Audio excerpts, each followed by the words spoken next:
I was out looking for a nice pussy willow to plant in the backyard when I saw them. Heavenly Blue MG seeds, $1 per 2 GM pack. What the hell? I bought 6. I looked up prior postings and decided that 8 GM would be a decent dose. I washed the seeds, they look like elongated peppercorns, in a bowl with warm water and a tiny bit of dish soap, then rinsed them well in a strainer. I ate a couple and waited a half hour, to see if there were any surprises. There weren't. So I ground the seeds real fine in a coffee grinder, mixed them with water in a glass, and let it soak for another half hour or so.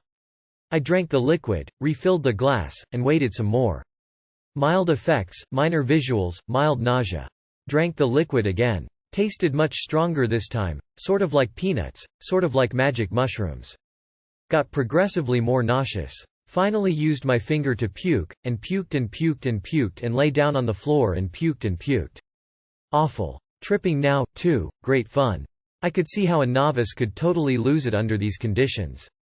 Nausea didn't feel like nausea anymore. It felt like twitchy anxiety and impending panic.